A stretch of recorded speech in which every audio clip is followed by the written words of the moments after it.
D'un intérêt architectural, on a voulu aussi que cette maison soit très environnementale.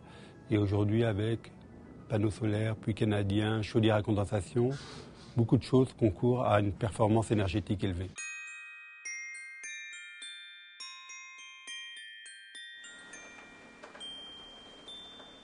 Ce qui rend cette maison performante d'un point de vue thermique, c'est d'une part d'avoir une isolation renforcée avec des doubles vitrages de qualité, un poêle à bois qui va venir en appoint, une chaudière à condensation au gaz naturel qui va permettre de chauffer l'ensemble de la maison grâce au plancher chauffant. La chaleur étant également répartie, on consomme ce qu'on doit consommer, mais le minimum. Et puis si on regarde le jardin, en fait, ce qu'on peut voir au fond, c'est qu'on a un tube en inox et ça va être le départ d'un puits canadien.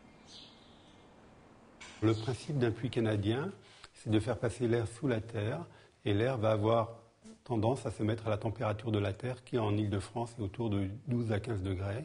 Ce qui veut dire qu'en hiver, on va préchauffer l'air qui va rentrer dans la maison et en été, on va rafraîchir l'air qui va rentrer dans la maison et tout ça d'une manière très naturelle.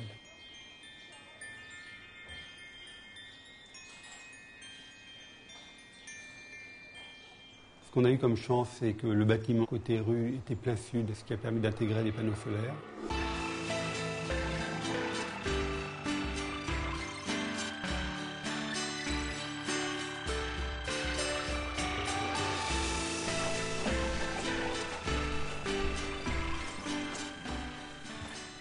Quand on conduit une voiture, on sait à quelle vitesse on roule, on sait combien d'essence on consomme. Dans une maison, on ne sait rien.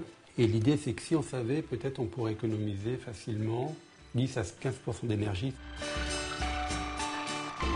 Avec cette interface, on a donc un contrôle complet de ce qui se passe dans la maison. On peut évidemment agir dessus en augmentant par exemple le rythme de la ventilation.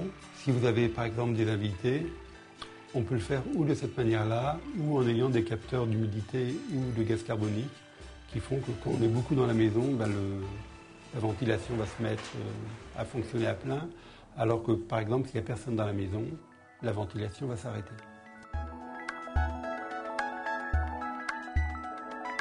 Ce qu'on voulait faire ici, c'est une maison qui ne soit pas du tout une maison du futur, mais une maison d'aujourd'hui, avec les techniques d'aujourd'hui.